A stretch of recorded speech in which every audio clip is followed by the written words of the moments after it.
Go ahead. We're live. All right. Well, welcome to our educational Zoom series where we teach you how our life-changing products can help you increase your health span. And I know you guys know this already, but I'm Ryan. I'm the Director of Product Development. I'm a Doctor of Pharmacy. I'm a founder of Live Good. And this is Lisa, and she's Director of Product Education. So today, guys, we're going to dig into our protein, Live Good Complete plant-based protein. Right. And one thing I really feel like people don't realize the power of protein and really the health benefits that protein have. First off, it is one of three of our macronutrients, protein, carbohydrates, and fats. Protein really, guys, is the most important, and it is also the one that is the most studied. There's some, I guess back and forth about how much carbohydrates you should have, how much fat you should have, and it depends on kind of what type of diet you're doing, if it's a keto or whatnot, but when it comes to protein, it stands the same. Extremely important. And probably slightly different, right? Where carbohydrates and fat, I'm pretty sure, I'm not a nutrition expert, but we're more for the fuel, right? They're more for immediately like for fuel for the body, whereas protein really can be fuel, but it's about building up other tissues and neurotransmitters and hormones and enzymes and other bodily systems in our tissues, our cartilage, our blood vessels, virtually everything, all the repair mechanisms, the muscle building, all that stuff. Yep, it's a part of a basic diet. It is. Bottom line, part of a basic diet. It's essential for muscle growth, like Ryan was saying, metabolism, sleep, immune function, brain health, weight loss, hormones.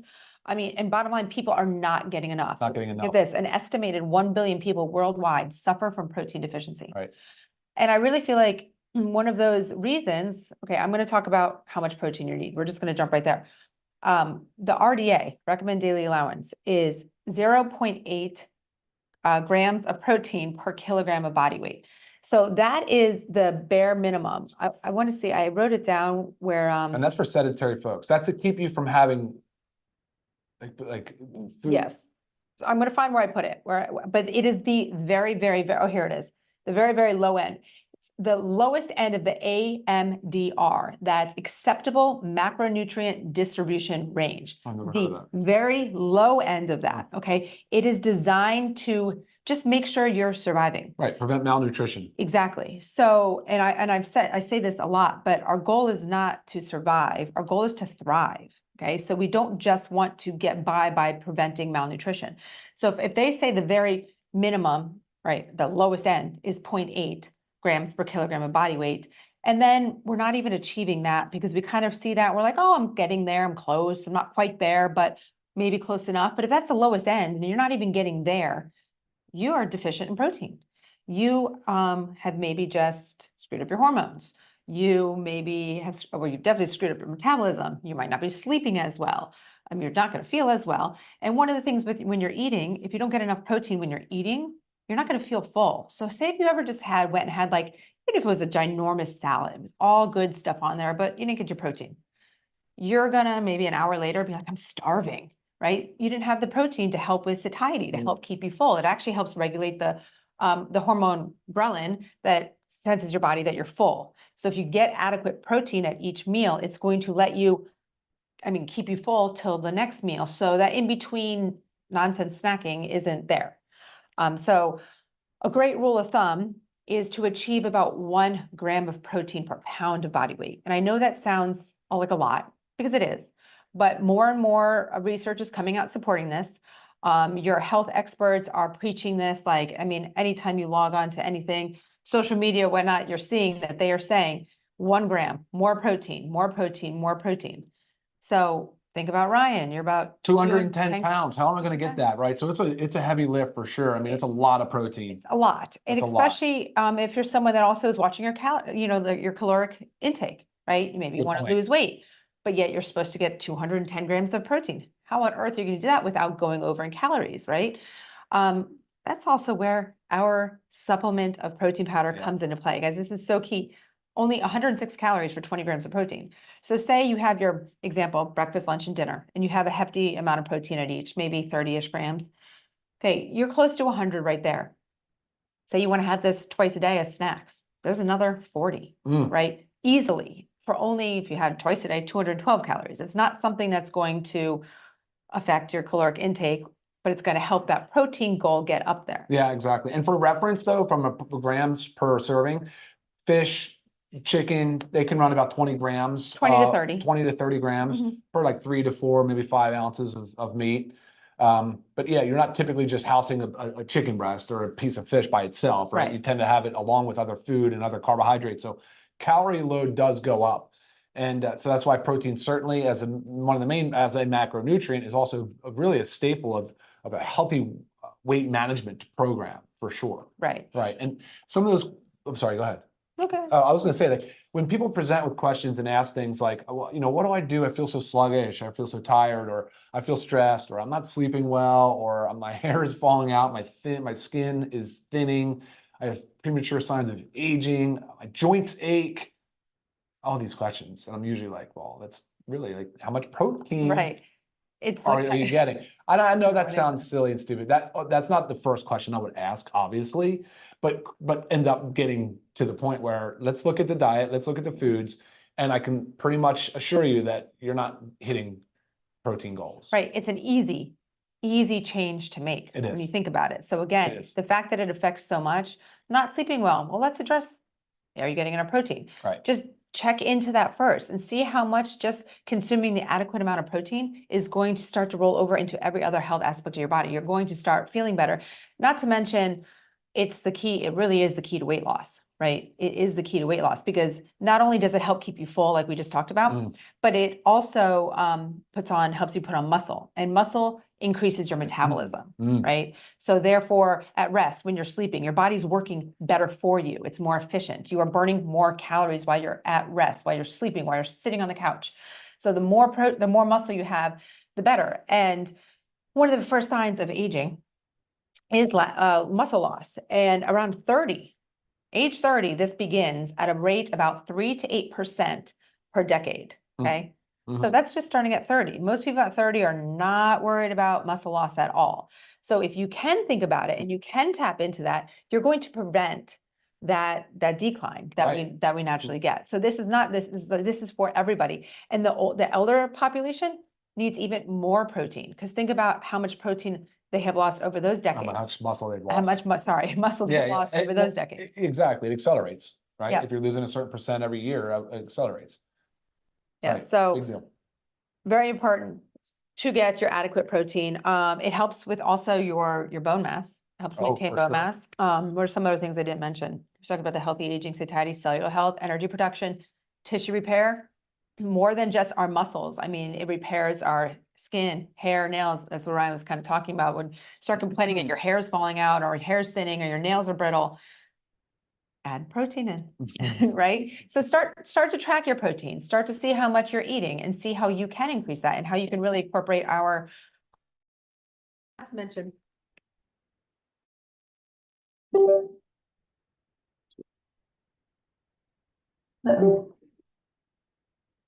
Sorry, guys. There we go. Looks like we're back. Okay. Cool. Okay, hopefully you guys can hear us still.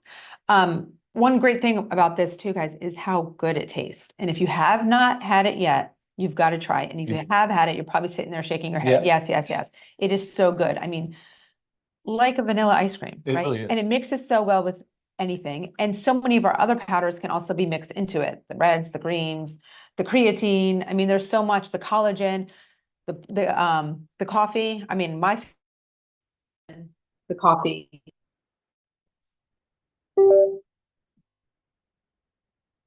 I don't know what is. Cool. Well, looks like we're having some technical difficulty, guys. I apologize for that. It looks like we're back where we should be, Lise. Okay, we're gonna keep trying. Yeah. But my favorite way to do it is with our super greens, our collagen, our coffee, and our protein powder. Love making smoothie that way, but there's so many different ways that you guys can do it. So Ryan, why don't you tell us or tell them about our protein powder? Yeah, look. Why did you make it with the ingredients that you did? What are the benefits? For sure. And I was hesitant, to be honest. I wanted to go with a whey protein, but then thinking about, obviously I wanted to support the plant-based concept, and I was having trouble though. I was like, historically, plant-based has been difficult to digest. It can cause a lot of GI upset, a lot of Gas, bloating, right. And so I was really on a mission to figure out a way to incorporate a new style of plant-based protein that would not have all those drawbacks, right? And not to mention that some plants, like plants by nature, have defense compounds, and there are things called like phytates, oxalates, lectin. Yeah, I actually get questions about lectins a lot. A lot. And so those are plant defense compounds that make it, they're considered anti-nutrients. So they actually can be counterproductive to your goal of supplementing and eating plants at times, right? So what I found was that by fermenting the pea, right? So breaking down the outer carbohydrate layer, it did a number of things. It reduced a lot of these undesirable characteristics. It really, like, Almost it's a all. secret weapon, almost all, right? Virtually all of them. So it reduces a lot of those anti-nutrients, some of them by up to 50% or more, right? That's significant. It increases the dry weight basis of the protein, which means now we're comparable to whey as far as the dry weight goes, about 84%. That means, so one scoop of this powder is 20 grams of protein. Which is awesome. And then it also increases solubility, so it can mix really well in water. So it's easier to digest again, because again, when you historically look at proteins, you're comparing plant versus a whey-based protein. It really wasn't easy. There was no comparison. Right. Whereas, and there's a scoring metric. It's called the PD-CAS. It's protein digestibility corrected amino acid score.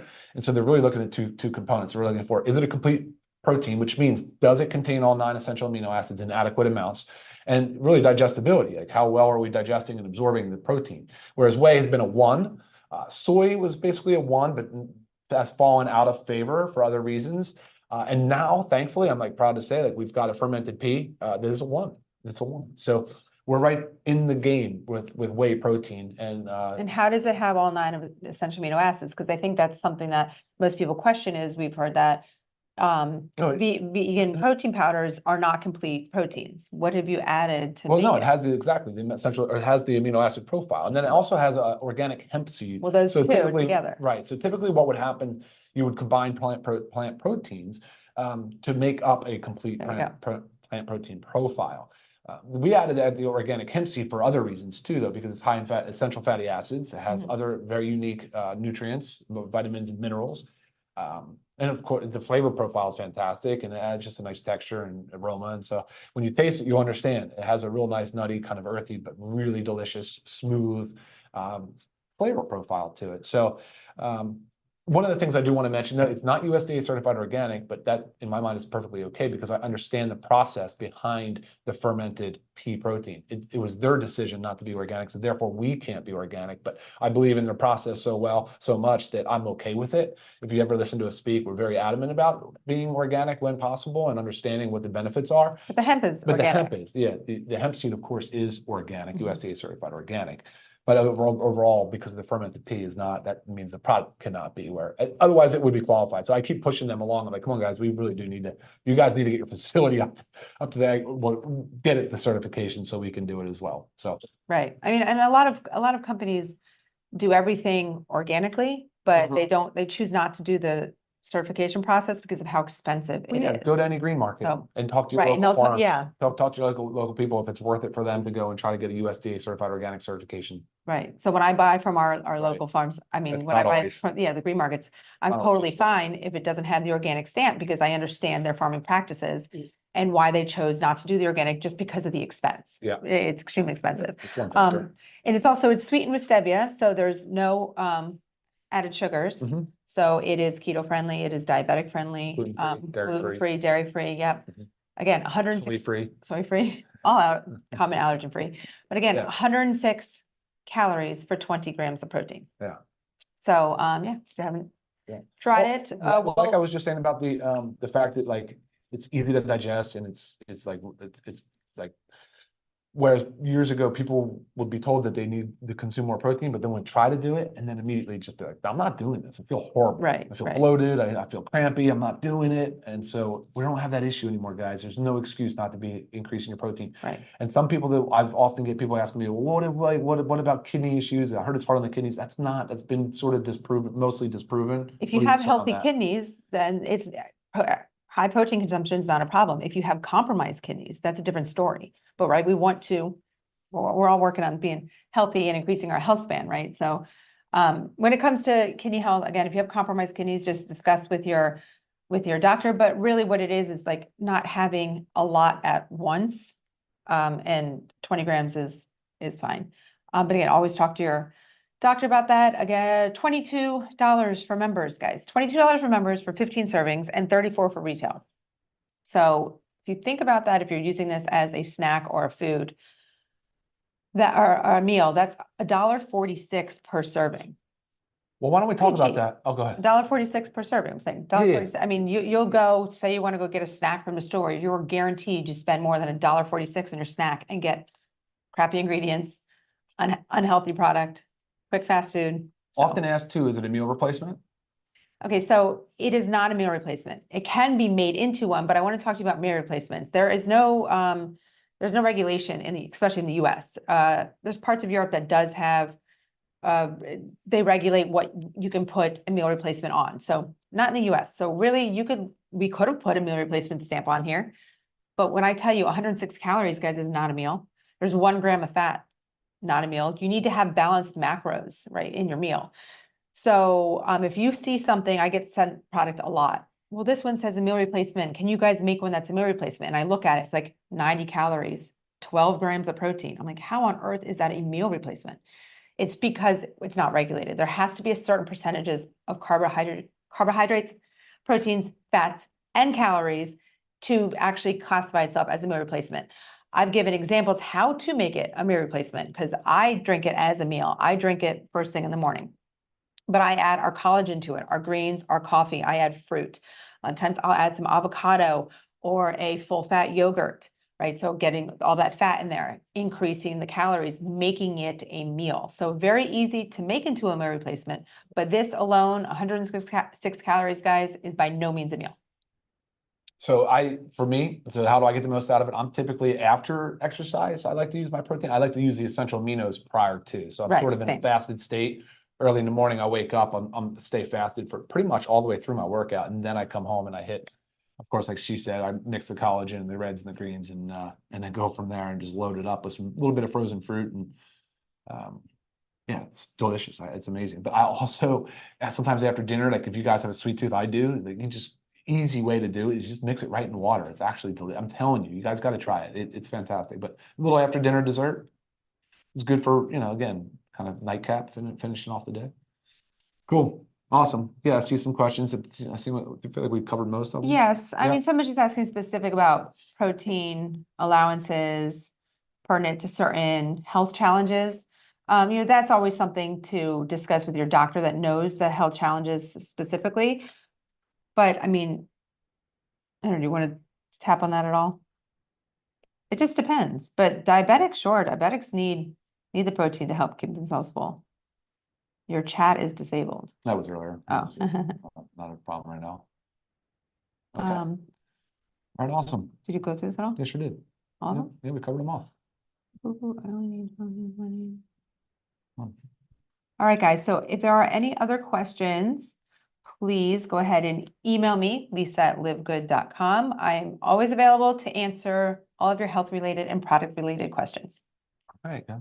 And please like and subscribe to our channel below. And if you want to get our protein powder, go ahead and click the link to order today. Or you can visit livegood.com. Or as always, learn more section and all of our other products. Yep. Guys, thank you for watching. We'll see you soon. Bye.